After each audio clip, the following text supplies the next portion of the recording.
Assalamualaikum warahmatullahi wabarakatuh.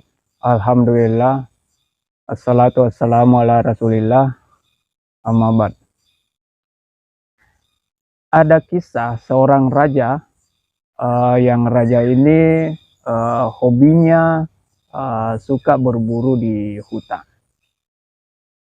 Nah, raja ini ketika berburu dia tidak pernah sendirian. Dia selalu pasti mengajak, pelayangnya atau penasehatnya untuk selalu menemani dia untuk berburu di hutan. Nah, pada suatu ketika di saat, raja dan pelayang ini, telah berangkat atau pergi, ke hutan untuk berburu, namun tiba-tiba di tengah jalanan sang raja ini menemukan seekor binatang buas, ya, seekor binatang buas, lalu kemudian binatang buas ini langsung menerkam sang raja, ya. Dan alhasil, dengan sigap pelayangnya, ya, atau penasehatnya langsung mencabut pedangnya dan menyelamatkan sang raja pada saat itu. Dan alhamdulillah sang raja akhirnya selamat dari binatang buas ini. Namun ada satu hal yang sulit dihindari oleh si pelayang ini, yaitu saat pelayang ini menyelamatkan raja,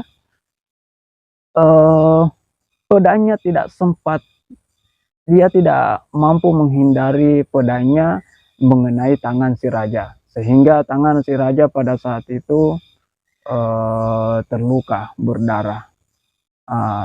Langsung si penasehat ini mengatakan, bersyukurlah wahai raja, mungkin itulah yang terbaik, karena seandainya pedang saya kena mata raja atau kena jantung, mungkin raja akan buta atau mati.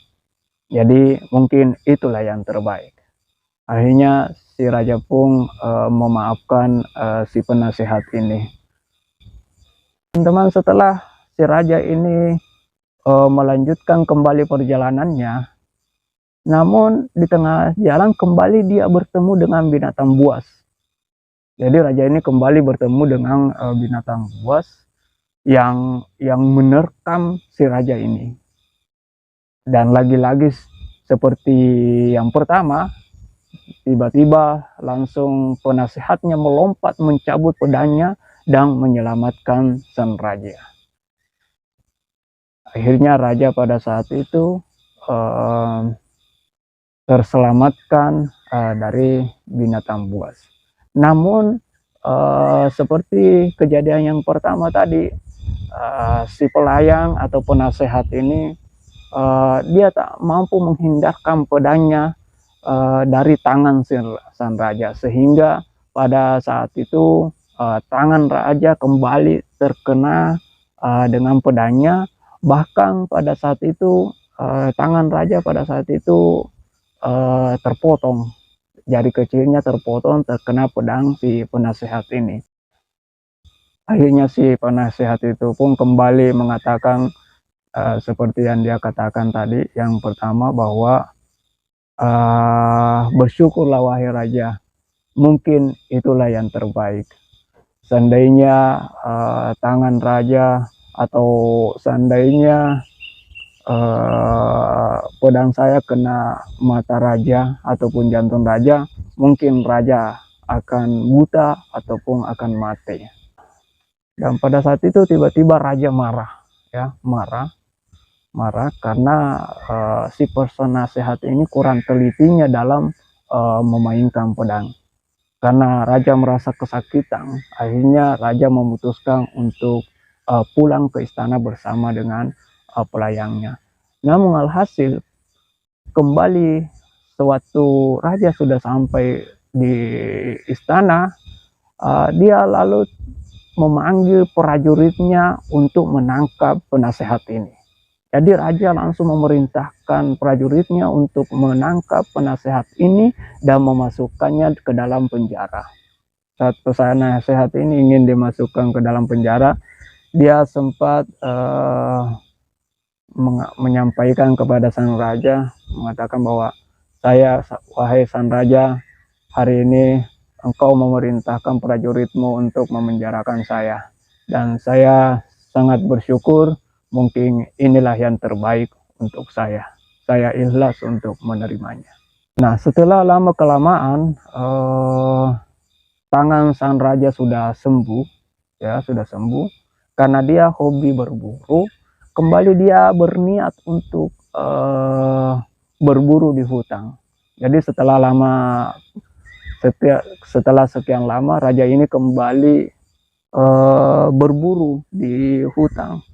Raja ini kembali berburu di hutan dengan memanggil beberapa prajuritnya untuk menyertainya di hutan.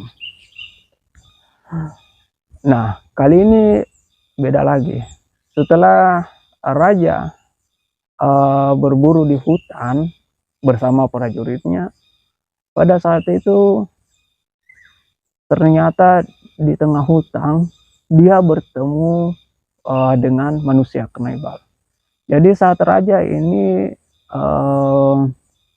pergi berburu di hutan bersama dengan prajuritnya, ternyata dia bertemu dengan manusia yang primitif, ya, manusia primitif.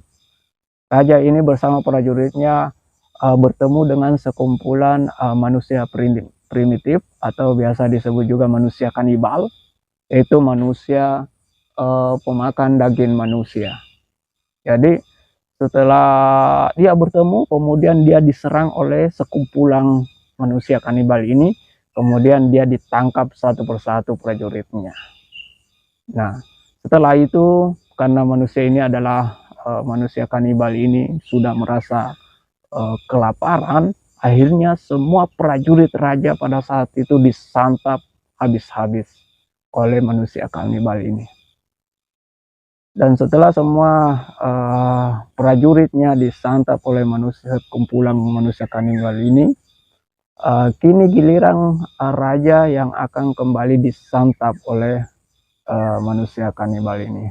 Ini yang terakhir, yaitu raja akan disantap. Namun saat dia melihat tangan sang raja terputus pada saat itu, yang ternyata manusia kanibal ini setelah melihat tangan sang raja terputus, dia merasa jijik untuk memakan si raja ini. Karena kanibal ini dia hanya ingin memakan manusia yang tubuhnya sangat sempurna. Tapi kalau tubuhnya ada cacat, dia merasa jijik dan tak mau memakannya.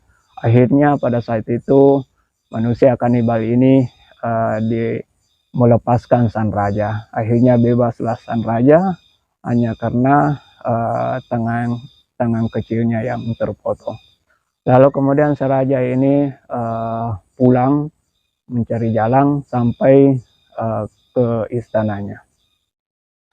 Nah, setelah raja ini berada di istana, dia tiba-tiba teringat dengan pesan nasihat dari pelayannya yang pertama tadi yang dia temani berburu di hutan. Dia mengatakan bahwa betul apa yang dikatakan si penasehat ini, bahwa tangan saya terpotong itulah yang terbaik. Karena seandainya tangan saya tidak terpotong, mungkin saya akan menjadi mangsa dari manusia kanibal ini.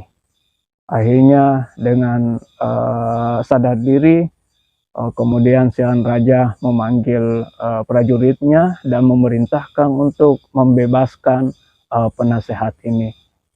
Setelah penasehat ini dibebaskan dan berhadapan dengan raja, kemudian raja ini memeluk penasehat ini dan meminta maaf, mengatakan bahwa betul apa yang kau katakan, bahwa segala kejadian yang kita dapatkan adalah itulah yang terbaik. Karena seandainya tangan saya tidak terpotong, saya sudah dimakan oleh manusia kanibal saat saya sedang berburu bersama prajuritku yang lain.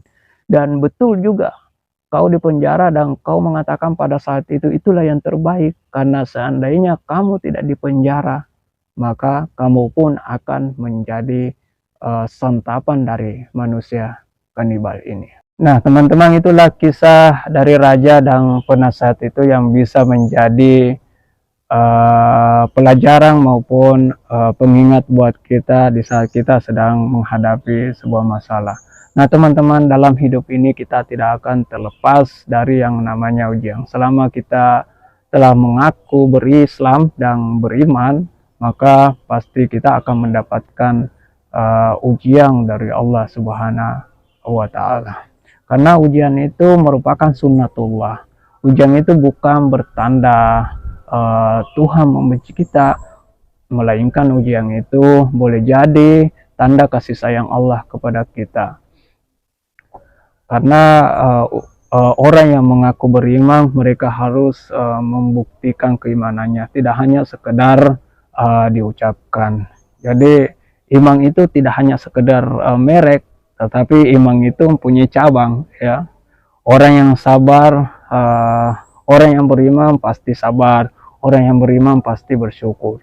Dan sabar dan syukur ini tidak mungkin bisa kita keluarkan, ya.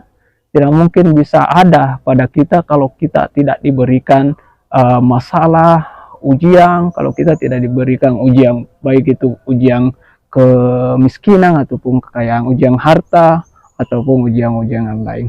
Jadi ujian itu merupakan tombol konfirmasi untuk menghadirkan sifat sabar kita maupun syukur kita. Jadi ketika kita menghadapi ujian, maka kita harus memahami bahwa di dalam diri kita mempunyai potensi untuk bersabar maupun bersyukur dalam menghadapi masalah. Cukup dengan berlapang dada, itulah yang terbaik, ya, itulah yang terbaik, sehingga kita mampu bersabar dalam menghadapinya. Semoga ini bisa menginspirasi. Mohon maaf atas segala kekurangan. Billahi fi sabilil haq wastabiqul khairat. Wassalamualaikum warahmatullahi wabarakatuh.